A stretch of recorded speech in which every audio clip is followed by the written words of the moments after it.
नहमदुहु व नुसल्ली अला रसूलिहिल करीम अम्मा बाद औज़ु बिल्लाहि मिनश्शैतानिर रजीम बिस्मिल्लाहिर्रहमानिर्रहीम। तमाम नाज़रीन और सामीन को अस्सलामु अलैकुम व रहमतुल्लाहि व बरकातुहू। मैं उम्मीद करती हूँ कि आप सब खैरियत से होंगे, खुश होंगे। अल्लाह ताला हम सबको अपने हिफ्ज़ व अमान में रखे और हम सबको दीन पर चलने की और उस पर अमल करने की तौफ़ीक़ अता फ़रमाए, 5 वक्त की नमाज अदा करने की तौफ़ीक़ अता फ़रमाए और दीन को आगे लोगों तक फैलाने की तौफ़ीक़ अता फ़रमाए। आमीन सुमा आमीन। तो आज का जो टॉपिक है जिस पे हम बात करेंगे वो है लान और तान। ठीक है, लान तान करना। लान तान क्या है, इसका मतलब क्या होता है, आज इसके बारे में जानेंगे। तो अपनी वीडियो को स्टार्ट करते हैं। अच्छा जी, तो मोमिन लान तान करने वाला नहीं होता। ठीक है, लान का मतलब क्या होता है? लान का मतलब होता है लानत भेजना, जो कि आजकल हमारे मुआशरे में इस चीज़ का ट्रेंड चल गया है। ट्रेंड सब बन गया है कि हम लोग हर बात में एक दूसरे को लानत भेजते हैं। वो कहते हैं तुम पर लानत हो। अगर ये चीज़ आप में भी है तो अपना मुहासबा करें कि ये आप में ये चीज़ तो नहीं पाई जाती। क्योंकि किसी इंसान पर, किसी मुसलमान पर लानत भेजना यानी उसे बद्दुआ देना कि अल्लाह पर तुम्हारी रहमत ना हो, अल्लाह की रहमत से दूरी। ठीक है, इसका मतलब क्या है? लानत का मतलब क्या है? अल्लाह की रहमत से दूरी। ये एक बद्दुआ है, ये गाली नहीं है, ये एक बद्दुआ है जो हम किसी दूसरे इंसान को देते हैं। और किसी मोमिन को लानत भेजना उसको कत्ल करने के बराबर है। हमारे नबी सल्लल्लाहु अलैहि वसल्लम ने फरमाया कि किसी मोमिन पर लानत भेजना उसको कत्ल करने के बराबर है। तो आजकल दोस्त, माँ बाप, रिश्तेदार अक्सर हंसी मजाक में या गुस्से में एक दूसरे पर लानत भेज देते हैं। एक दूसरे को कहते हैं कि तुम पर लानत हो। मजाक में भी एक दूसरे को कहते हैं कि तुम पे लानत हो। ये कैसा मजाक है कि हम दूसरे को बद्दुआ दे रहे कि तुम पर लानत हो। ठीक है, तो ये जो लानत के अल्फाज हैं इनका जायज़ा लें कि ये आपने तो नहीं है, क्या आप तो नहीं है बोलते। ये तो आम हो गया ना आप लोगों में कि लोग एक दूसरे पर लानत भेजते हैं। तो अगर आप बोलते हैं तो दूसरे को कत्ल करने के बराबर है। ठीक है, इस लफ्ज़ को अपनी ज़िंदगी से बिल्कुल निकाल दें। ठीक है, अब लानत का मतलब क्या है? लानत का मतलब है यानी अल्लाह की रहमत से दूरी, और ये एक बद्दुआ है। कोई कैसे ज़िंदा रह सकता है अगर अल्लाह की रहमत से महरूम हो जाए?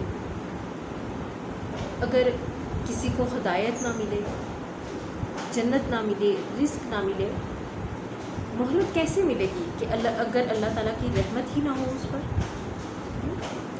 तो अब दूसरी जगह पे आता है तान, यानी एक हो गया लान यानी लानत भेजना। अब तान का क्या मतलब होता है?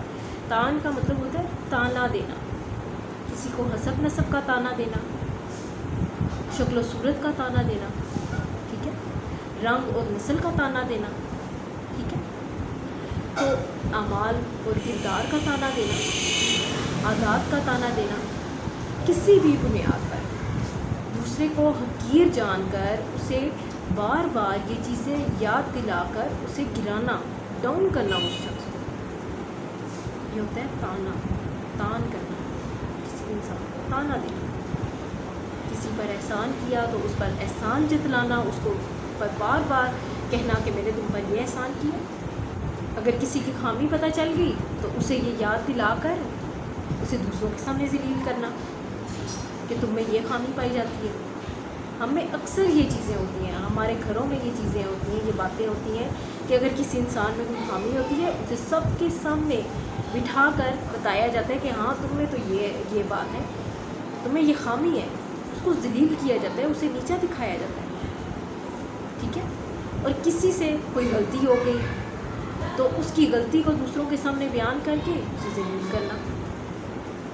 کسی کو اس کے ماضی کے گناہ اور عادات یاد دلا کر اسے حقیر کرنا، ٹھیک ہے، یہ سب طعنے جو ہم دوسروں کو دیتے ہیں، اور ہمیں نہیں پتہ کہ یہ کتنا بڑا گناہ ہے۔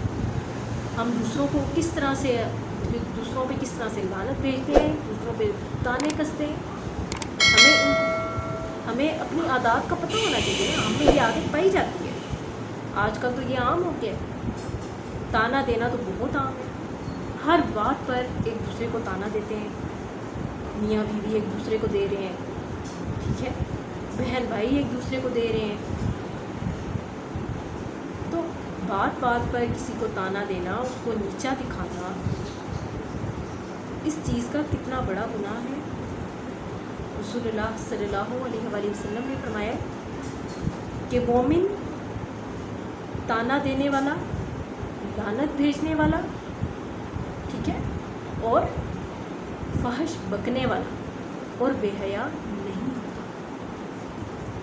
تو ہم نے اس چیز پر غور کرنا ہے کہ کیا ہم میں یہ چیزیں پائی تو نہیں جاتی؟ کیا ہم دوسروں پر لعنت تو نہیں کرتے؟ کیا ہم دوسروں کو طعنہ تو نہیں دیتے؟ اگر دیتے ہیں تو ان چیزوں کو، ان عادات کو اپنے اندر سے نکالیں، بہت ضروری ہے۔ یہ ہماری اپنی صحت کے لیے بہت ضروری ہے، یہ ہماری زندگی کے لیے ضروری ہے، یہ ہماری دنیا اور آخرت کے لیے ضروری ہے کہ ہم نے ان بری عادات کو اپنے اندر سے نکالنا ہے۔ اب سوال یہ پیدا ہوتا ہے کہ کیوں نکالنا ہے؟ کیونکہ اللہ تعالیٰ کو یہ ناپسند ہے۔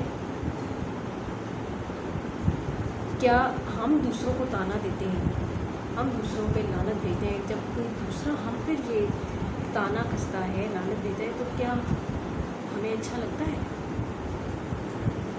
نہیں نا۔ تو ہمیں ایک دوسرے کا خیال رکھنا ہے۔ طعنہ دینے سے پہلے، لعنت کرنے سے پہلے ایک دفعہ سوچ لیں کہ کیا ہم مسلمان ہیں، کیا ہم دوسرے کو اذیت دے سکتے ہیں؟ یہ اذیت ہے جو ہم کسی دوسرے انسان کو دیتے ہیں، ٹھیک ہے۔ تو مومن کے بارے میں تو یہی ہے کہ کسی مسلمان کو، کوئی بھی ایک مسلمان دوسرے مسلمان پر لعنت نہیں بھیج سکتا، ٹھیک ہے۔ لعنت کوئی گالی نہیں ہے، ہمارے نبی نے ان لوگوں پر لعنت بھیجی ہے جو مومن کو برا کہتے ہیں، جو مسلمانوں کو برا کہتے ہیں۔ اللہ تعالیٰ نے بھی قرآن میں لعنت بھیجی ہے، کفار پر بھیجی ہے، جو قرآن کا انکار کرتے ہیں ان پر بھیجی ہے، ٹھیک ہے۔ یہ گالی نہیں ہے، لیکن اس چیز سے، اس عادت سے، ان الفاظ سے منع فرمایا گیا ہے، اور یہ ہمارے بھلے کے لیے ہے، ٹھیک ہے۔ اگر یہی لعن طعن ہوگی، ہم طعنے ایک دوسرے پر کسیں گے، تو رشتوں میں وہ بات نہیں رہے گی، رشتے مضبوط نہیں ہوں گے۔ ہمیں اگر اپنی دنیا اور اپنی آخرت کو سنوارنا ہے تو ہمیں ان عادات کو اپنے اندر سے ختم کرنا ہوگا، ٹھیک ہے۔ نماز قائم کریں اور دین کے راستے پر چلنے کی کوشش کریں، اسلام کو، دین کو سمجھنے کی کوشش کریں۔